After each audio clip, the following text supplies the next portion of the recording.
بسم الله الرحمن الرحيم. السلام عليكم ورحمة الله وبركاته. بسم الله ما شاء الله لا يسوق الخير إلا الله.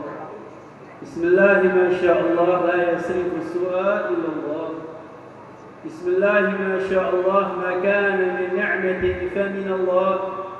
بسم الله ما شاء الله لا حول ولا قوة إلا بالله.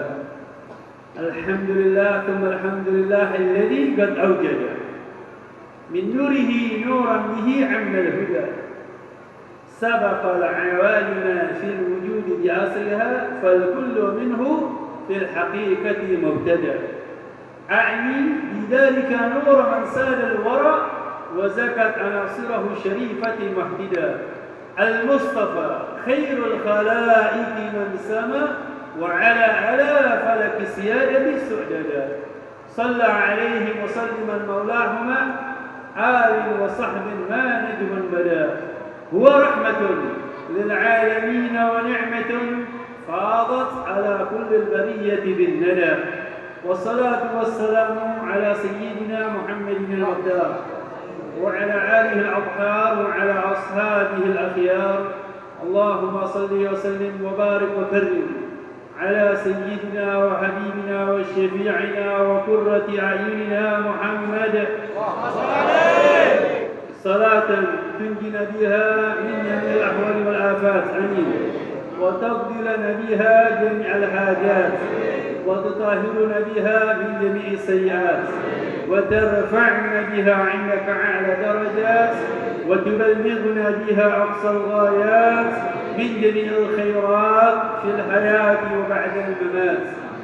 أما بعد، فيا معاشر المسلمين والمسلمات رحمكم الله، فأوصيكم ونفسي وإياكم بتقوى الله في السر والعلن، حيث قال الله سبحانه وتعالى في محكم تنزيله: يا أيها الذين آمنوا اتقوا الله ولتنظر نفس ما قدمت لغد واتقوا الله إن الله خبير بما تعملون. ولا تكونوا كالذين نسوا الله فأنساهم أنفسهم أولئك هم الفاسقون. لا يستوي أصحاب النار وأصحاب الجنة، أصحاب الجنة هم الفائزون. وقال الله سبحانه وتعالى أيضا: ألا إن أولياء الله لا خوف عليهم ولا هم يحزنون الذين آمنوا.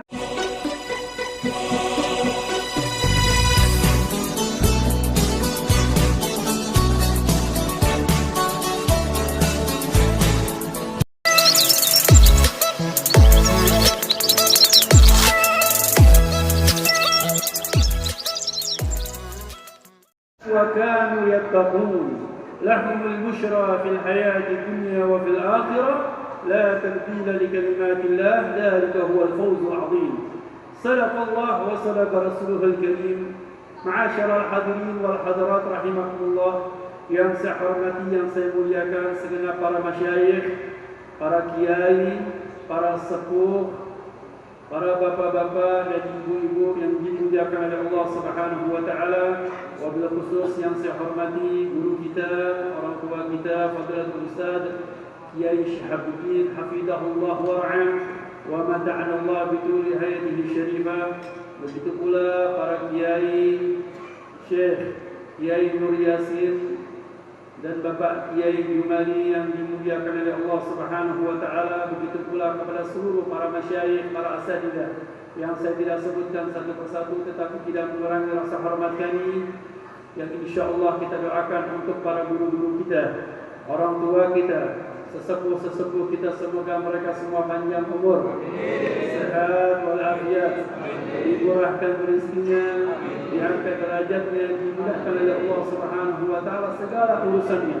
Begitu pula kita yang hadir di tempat yang penuh mulia ini, di tempat yang penuh dengan keberkahan ini, di masjid besar agung Masjid At-Taqwa. Semoga kita menjadi orang-orang yang selalu bertakwa kepada Allah Subhanahu wa taala, orang-orang yang selalu bermunajat, berdoa, meminta, memohon kepada Allah Subhanahu wa taala.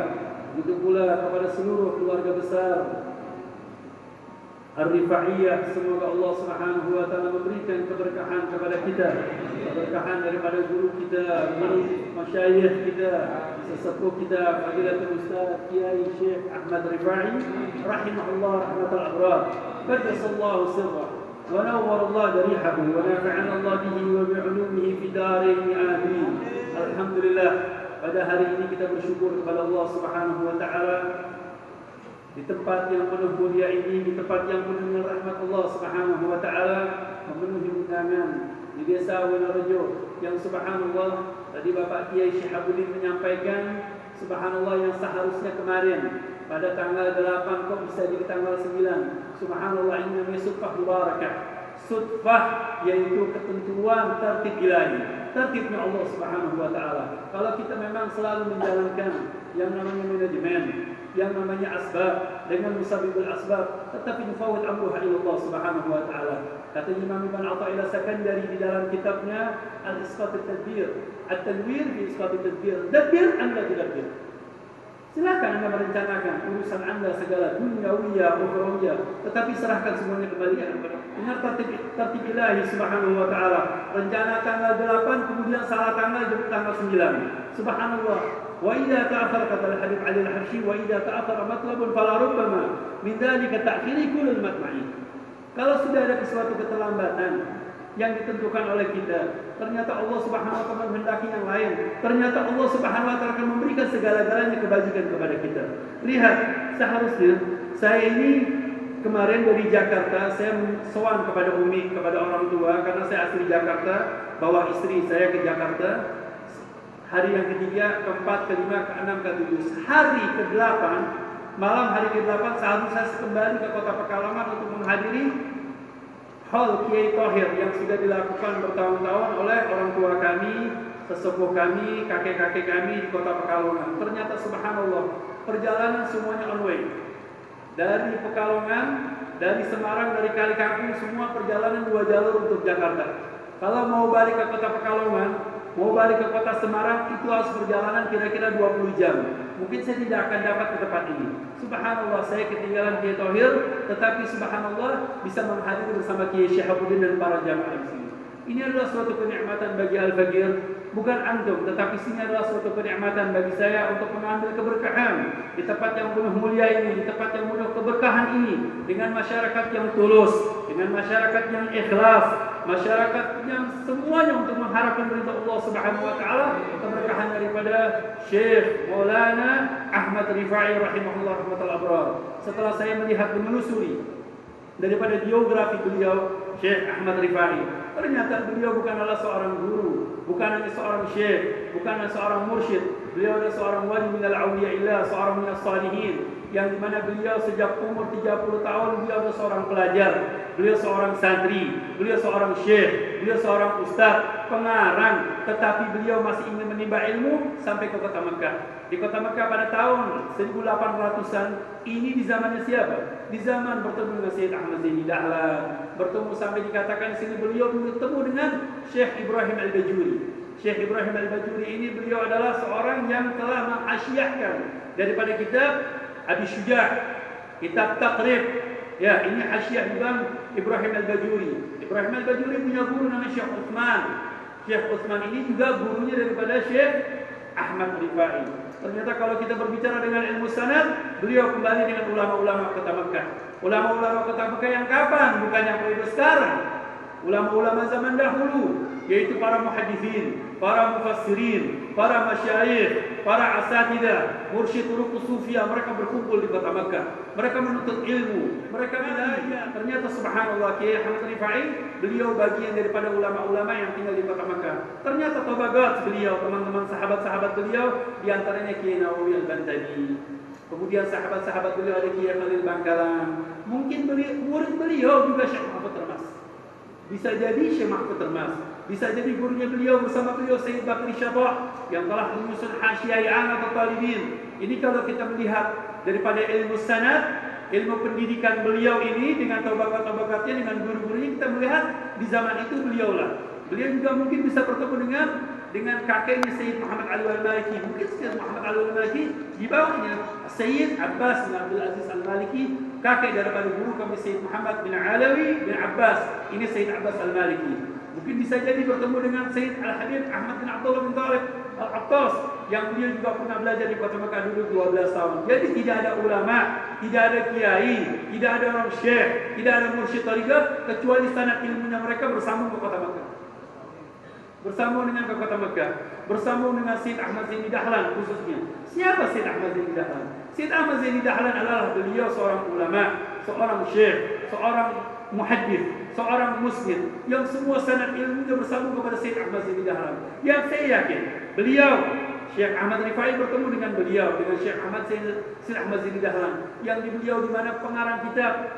Kalau di sini tidak ada seorang santri, tidak ada seorang kiai, tidak ada seorang ustaz, tidak ada seorang ulama kecuali menghatami kitab beliau. Ingat Syekh Ahmad Zaini Dahlan pengarang apa? Kitab Syarah Jurmiyah yang dikenal dengan Mukhtasar Jiddan.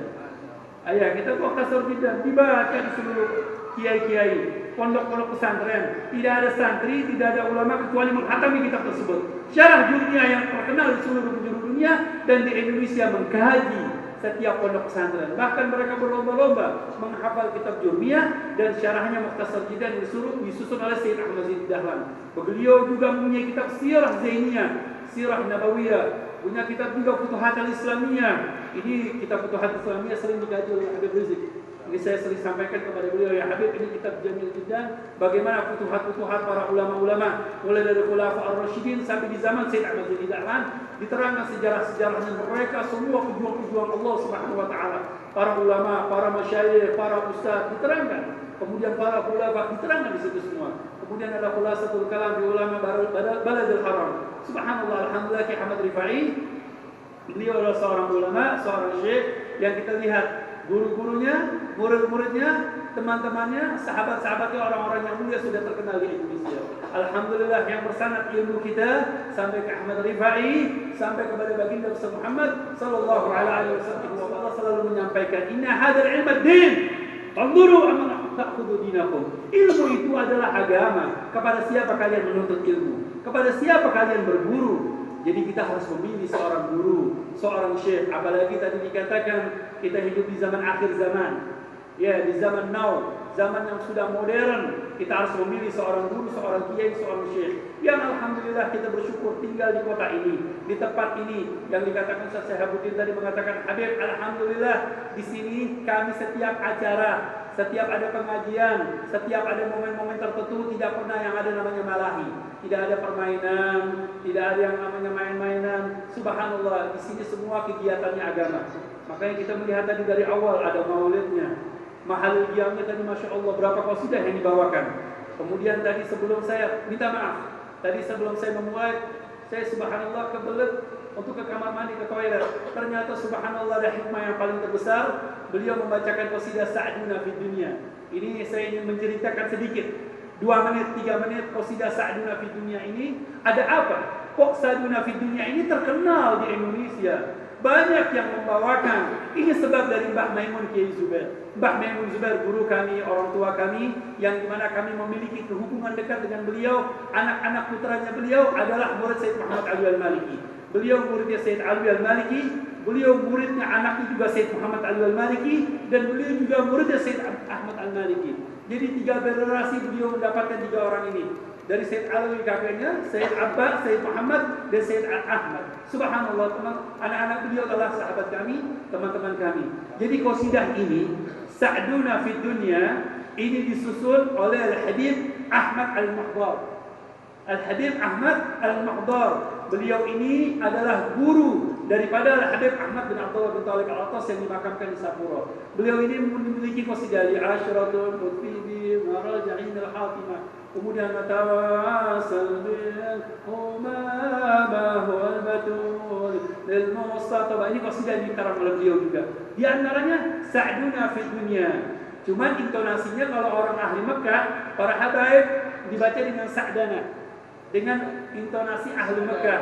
Sa'dana fid dunya fawzana bil akhirah bi Khadijatil Kubra wa Fatimah Az-Zahra.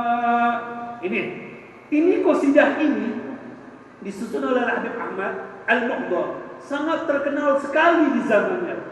Sampai-sampai Habib Ahmad Al-Muhdar ini qasidah tawasul dengan Sayyidah Khubabah Khadijatul Kubra, zaujat Rasulullah sallallahu alaihi wasallam, ummul mukminin yang dikubur di Ma'la. Beliau ini cinta